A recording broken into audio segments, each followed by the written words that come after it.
Imagine Norway in the 1940s before oil. Not the postcard version, not, oh, the fjords, but the real thing. Cold, austere, and fairly poor. A kind of cold that isn't, oh, it's chilly, but the kind that shapes who you are. You don't freeze, you adapt.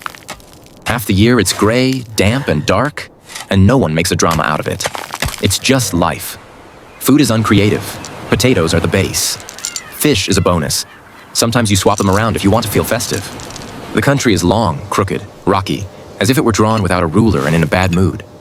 Northern Europe, the edge of the map. Nearby is Sweden, self-confident with factories, cars, and money. And you are Norway. Sea, forest, and a faint sense that in this region, you're not the most successful child. Now a hard cut. The same Norway, but you're born today. And at the moment of your first breath, it turns out that on paper, you already have capital that people in other countries spend a lifetime earning, if they're lucky. The state owns shares, bonds, and real estate all over the world. You're not a startup founder, not an heir. You're just Norwegian. The National Trust Fund works without your involvement. This isn't magic. It's a story about oil, and about how not to behave when you suddenly find yourself with an enormous amount of money.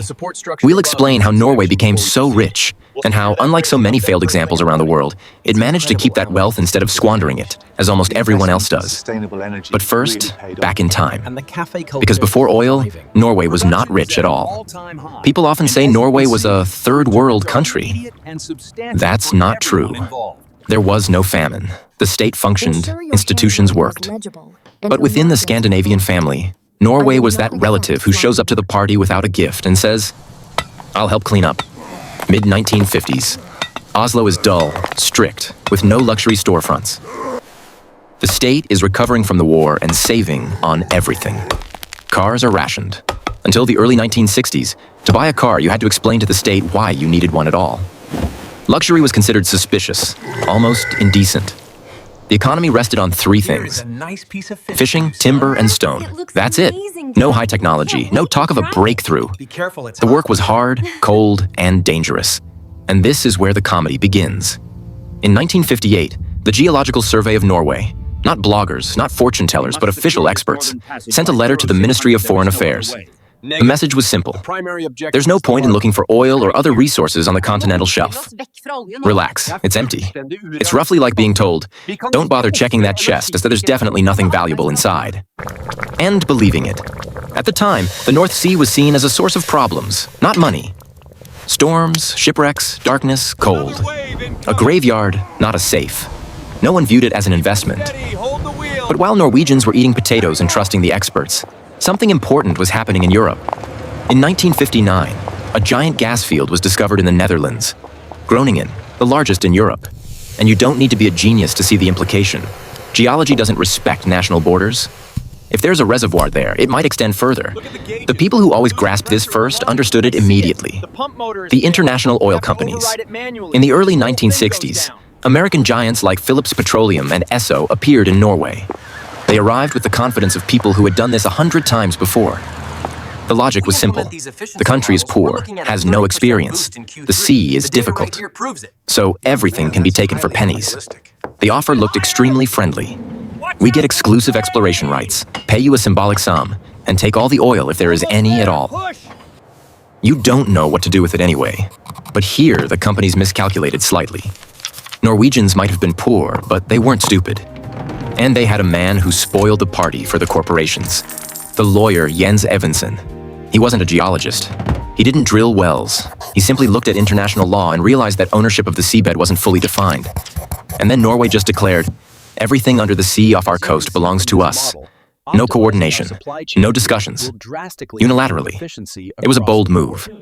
Jens essentially drew a line across the North Sea and said, "This is ours." The world looked, shrugged, and replied, "Fine, if you insist. There's nothing there anyway." For the next few years, it seemed the skeptics were right. Companies drilled, nothing. Drilled again. Still nothing. One well after another. Money burned, no results. Morale dropped. Interest faded. By the summer of 1969, the oil companies were close to giving up. They decided to leave Norway. The dream died before it had time to be born. Then bureaucracy intervened. The contract included a massive penalty for early withdrawal. Phillips Petroleum did the math and realized it was cheaper to drill one more, final, almost certainly empty well than to pay the fine. And so, out of stubbornness and greed, the Ocean Viking rig was sent out in December into the North Sea. When it's hell. 15-meter waves, freezing rain, near total darkness. The crew wanted to go home.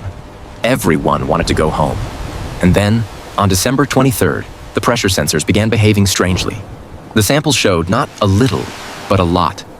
It was the Ekofisk field, one of the largest offshore oil discoveries in history. Great work, everyone. Now imagine not an abstract story, but a very specific moment in Norway. Christmas, early 1970s. A quiet, almost boring morning. A small country, usually small news. At most, bad weather or delayed fishermen. And then a phone call after which coffee becomes unnecessary. The message is simple and terrifying at the same time. Beneath the sea, there is so much oil that it's enough not just for development, but for a complete reboot of the state. This is not good news. This is news of the kind that says, everything you thought you knew about your country no longer applies. Because Ekofisk wasn't luck. It was an economic grenade with the pin pulled. There was too much money, and that's exactly what usually ruins everything. History has shown many times how this ends. In most countries, after such discoveries, the same pattern repeats. Politicians start talking faster than they think. Budgets swell. The state begins to live as if the celebration will last forever. The currency soars. Ordinary industry dies because it can't compete with oil. The economy turns into a one-armed bandit. As long as oil flows, it pays out. When it doesn't, it breaks. That's what's called the resource curse. There were already plenty of examples back then. Countries that found oil but lost their institutions. Money flowed like a river, and the result was corruption, dependency, and total disorder. Oil turned out not to be salvation, but an accelerator of collapse. In the early 1970s, Norway was standing exactly at that point. On one side, a ticket into the club of wealthy nations. On the other, the risk of destroying everything within a single generation. If extraction were handed over to foreign companies on their terms, the country would receive a cut, while the main profits would flow overseas. If everything were nationalized abruptly, without technology or specialists, the oil dream could turn into an expensive gamble. What was needed was a plan. Not a declaration, not a slogan, but a dull, rigid, technical strategy. And it required a person who would not be impressed by the scale of the numbers. That person turned out to be Farouk al-Qasim. He was not a textbook hero and not a charismatic politician. He was a calm, methodical geologist from Iraq who ended up in Norway for a very ordinary reason. He moved for family reasons, with no intention of taking part in building an oil power. He was simply looking for work in his profession at the exact moment when the country suddenly needed people who understood what was actually happening underground. At the time, Norwegian officials had only a vague idea of how the oil industry worked. So when a man appeared who spoke confidently and without excitement, they practically seated him at the table by force. They needed not an optimist, but a realist. Al-Qasim defined the problem in the simplest possible terms. He said, "The question is not whether you will have oil. The question is, who will control it? Being a country that sells licenses is easy. Being a country that controls the process is hard. But that is precisely what determines whether the wealth stays inside the country." He warned that oil companies would rush decisions, withhold information, and apply pressure through numbers and deadlines. That without its own expertise, the state would constantly be playing blind. And that without clear rules, Norway would become a raw material supplier rather than the owner of the resource. The result of these discussions was a document later known as the Oil Principles. Adopted in the early 1970s, it secreted the core idea. The state controls the resource, participates in extraction, and does not hand strategic decisions over to private interests. This was not bureaucracy. It was protection against future chaos. But principles on paper mean nothing without tools. The next step was the creation of a state oil company, Statoil, later renamed Equinor. This was not an ordinary corporation. It was simultaneously a training ground, a regulator, and the future financial anchor of the country. Foreign companies were presented with conditions that triggered quiet hysteria. Want to work in Norway? Work, but not alone. The state company becomes your partner. You share technology. You train specialists. You finance half the process. In effect, you are asked to build your own competitor, legally and under state supervision. For business, this looked absurd, but refusing was difficult. The fields were too large, the oil too high quality, and the country too stable to simply turn around and leave. Then the tax regime came into play. In addition to the standard corporate tax, A special petroleum tax was introduced. In total, the state took almost 4/5 of the revenue, 78%. This is not a mistake or a typo. The companies protested, threatened, applied diplomatic pressure. But Norway already understood that it held strong cards. The resource was unique, the risks were low, and the political system was stable. Foreign players were given a simple choice. Either you work by our rules, or you do not work at all. They stayed. Because even after all the taxes, the profits were enormous. The following years showed that oil is not only money, but also cost. The North Sea became a high-risk zone. The harshest reminder was the disaster of the Alexander L. Kylan platform in the early 1980s. During a storm, the structure capsized, and more than 100 people died. For the country, this was a shock and a point of no return. After that, Norway introduced safety requirements that at the time seemed excessive, but they later became the standard for the entire global industry. Many modern offshore safety norms are a direct legacy of those decisions made after the tragedy. And while technology improved and oversight tightened, the money began to accumulate. Not dissolve into the budget, not scatter across one-off projects, but pile up. Slowly, quietly, without applause. Confirmed. It was at this moment that it became clear that Norway was doing what almost no one does, treating oil not as a gift of fate, but as a temporary responsibility. By the early 1990s, Norway had definitively shed the image of a poor relative. It no longer sat quietly in the corner of the Scandinavian family photo. Now it was the uncle who had suddenly become wealthy, but did not buy a gold chain or start handing out advice. And it was precisely at this moment that a problem far more dangerous than poverty emerged. The problem was simple: how not to destroy yourself because of money. Economists had long noticed a strange pattern. When a country suddenly acquires a lot of resources, it suddenly loses common sense. There is even a special term for this: Dutch disease. Its logic is simple and brutal. Imagine a small town where everyone works. Some fix roofs, some teach children, some grow vegetables. Then something extremely valuable is found beneath the town, and everything breaks. People abandon ordinary jobs and rush to where the pay is higher. Prices rise because money suddenly floods in. All other production becomes unprofitable. And when the resource runs out, the town is left without skills, without an economy, and without a future.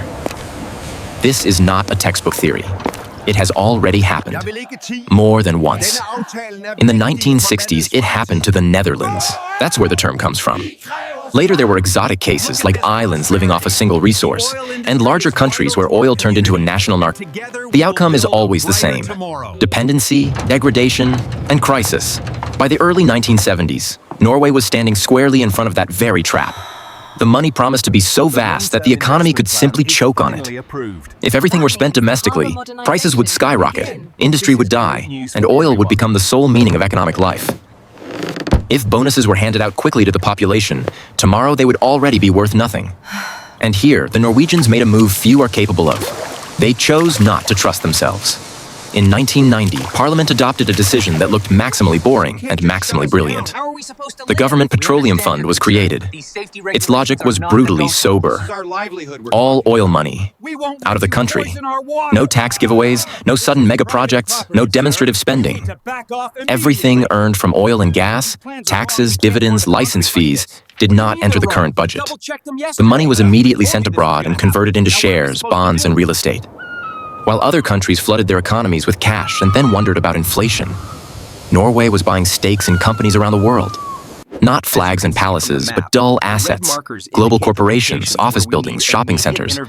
Oil, which would one day run out, was being turned into financial instruments capable of lasting for decades. And yes, in its early years, the fund looked almost ridiculous. It was nearly empty. At first, the money went toward paying down government debt. Only in the mid-1990s was the first real contribution made, a few $100 million. No fanfare, no slogans, just an entry in the accounts. Then the magic of compound interest began. Years passed, and the fund grew so large that it became a problem in itself. Because a logical question arises. If you have $1 trillion on the books, why not fix everything right now? Why not immediately improve hospitals, cut waiting lists, raise teachers' salaries, pave every road? The money is right there, sitting, shining. And here, Norway made a second painful but decisive step. In the early 2000s, what became known as the fiscal rule was introduced. It can be summed up in one sentence: the principle must not be touched. The The state may use only the investment returns of the fund, the interest. We worked hard. At first, the benchmark was around 4%. Later, it was reduced to 3%. It sounds dull, but in practice, it is the financial equivalent of a permanent diet. It looks You see the cake, it's yours. But every day you cut off a tiny slice and walk away. The result, however, is predictable. The fund does not shrink. It lives, it grows, and it continues to function even when oil prices fall or when oil ceases to be the main commodity at all. Today, revenues from this fund cover a significant portion of the state budget. Not through new wells, not through higher taxes, but through decisions made decades ago. The most surprising part is the social consensus around this rule. In most countries, a politician who sees a pile of money immediately promises something to voters. In Norway, a politician proposing to break the rule looks suspicious. He is not praised for generosity. He's accused of reaching into the pockets of future generations. The contrast is especially clear when you look at regions with similar resources but without such discipline. There, funds were created as well, but they were regularly emptied at the first crisis or before elections. The difference turned out not to be oil or geology. The difference was the ability to say no to oneself again and again.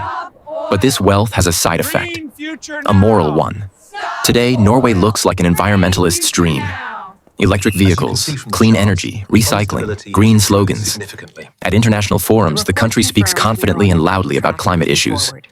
And at the same time, the sale of oil and gas finances all of this beauty. The picture is strange. A country sells fossil fuels to the rest of the world, while building a green paradise at home. It's like someone earning money from cigarettes and then giving lectures on healthy living. Formally, everything is fair, but the internal conflict is obvious. Inside Norway, this is a constant subject of debate. Some say, enough, we cannot lecture the world on ecology while earning money from emissions. Others reply, if not us, then who? If Europe does not buy gas from Norway, it will buy it from those who do not care about climate or democracy at all. After the energy crisis of the early 20s, this argument became especially weighty. Suddenly, Norway was not just a resource seller, but a key element of the continent's energy stability. And here, the story comes full circle. Norway became rich not because it got lucky, and not because it found oil. It became rich because every time money threatened to ruin everything, it chose the dullest and the most correct option.